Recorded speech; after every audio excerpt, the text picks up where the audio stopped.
Is dual wielding overpowered? Is 2 really better than 1? Are you a real cowboy? All this answered in this video, except that last part. That requires some self-introspection. Right off the bat, I want to address an issue I see with the dual wielding OP arguments that I see online.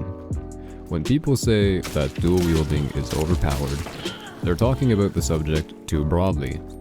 I don't think any of the people making the argument for dual wield OP genuinely believe pistols like the Nagant, the Lamat, the Dolch, or even the Bornheim are OP when dual wielded, because they're not.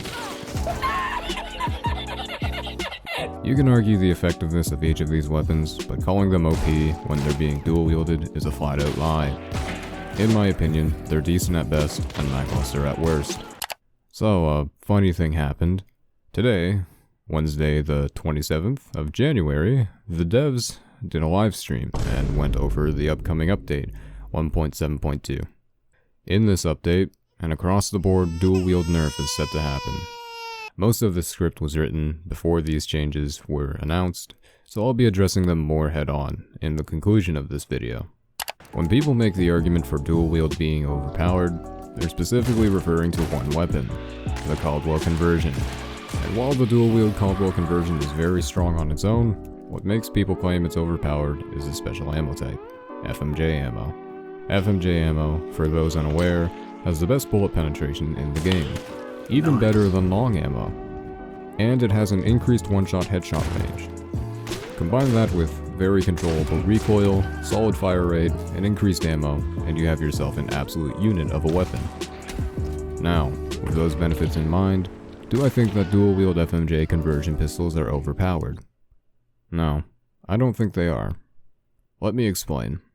There are 4 things that keep these pistols from being overpowered. The first being their accuracy at range. The dual-wield conversions are very accurate at close range, and more of a gamble at medium range. Long range, you're memeing. I'm gonna hit you. You're not gonna hit me. I will hit you. You're gonna keep missing. You're not gonna hit me. One day, one of these shots will hit you. It will happen. And when it happens, you will be You're the one who didn't missing. believe. I will hit you. The effectiveness of these weapons dwindles very quickly depending on how far you are from your target. Fighting in a compound, these are very menacing weapons, but at range, they're a minor inconvenience, if that. The second thing keeping them from being overpowered is the damage drop-off at range. Even though FMJ adds better bullet pen, it doesn't change the fact that you're still using compact ammo at the end of the day. The channel Patrick and Puff did a great video that showcases the damage drop-off range for compact ammo, so if you'd like a more visual representation of how the damage drop-off works, I've linked to their video in the description. But trust me when I say that you will feel the damage drop-off. Engaging in fights outside of 50 meters and onwards, your damage is pretty pitiful. Around 75 HP at 50 meters and around 25 HP at 75 meters. And that's assuming you're hitting torso shots. If you throw in a limb shot, the damage is even worse. All of this is assuming you can hit people outside of 50 meters, because FMJ has one more drawback that hinders its performance. And that is the fact that compact FMJ has very slow muzzle velocity. Extremely slow. Fighting outside of 50 meters, it will really feel like you're shooting Nerf darts at the enemy. I did some testing of my own, and found that, at roughly 75 meters, a compact FMJ round will take 14 milliseconds to connect to its target. And at 100 meters, it'll take 23 milliseconds.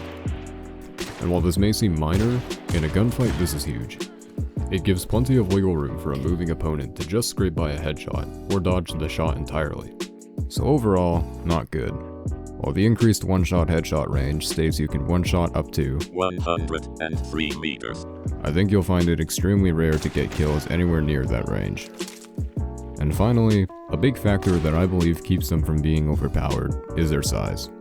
Dual wielding takes up a medium slot, which means one of 2 things. If you're running dual wield, you need to either run it with another medium-sized weapon or bring Quartermaster. The most common build I see, and run personally, is the Romero hand cannon and conversion FMJ combo. This is an uber aggressive, in-your-face loadout that costs next to nothing, so you can full speed sprint at the enemy with little to lose. It's pretty fun. And if you're throwing Quartermaster into the mix, there's a lot of other options to choose from that compete with dual wield. Using a Mosin primary as an example, Quartermaster allows you to bring a variety of secondaries. Do you want a shotgun to cover all ranges with your loadout? How about a hunting bow with frag arrows to have added explosives in your kit? Sure, dual-wielded conversion is nice, but why not dual-wield uppercut for that sweet long ammo in reserve? So overall, I don't think it vastly outperforms other weapons in its size category, and I do think their size is a limiting factor. So, with those 4 downsides taken into account, I find it very hard to label the dual-wield conversion FMJ pistols as overpowered. Oh, they nerfed it. Yep. As I was working on this video, and had half the recording done, the Hunt devs announced they'll be making some changes to dual-wielding across the board. Increased spread, and no spread reduction when crouching, which I'm kind of indifferent to. While I don't feel like dual-wield was really that overpowered, a portion of the community did. And with the way people have been describing the RNG, I'm feeling really sore, seeing as I rarely get good RNG with these things. The only time I really used the conversion dual wield was when I'd be budget building so I can play aggressive as hell with little loss if I died. Sometimes I just want to run right at the KD farmer. So, with this nerf being introduced, I guess I'll be running the tried and true Romero budget build, and have an easier choice when bringing Quartermaster. Oh, and yeah, in conclusion, even more not overpowered. See ya.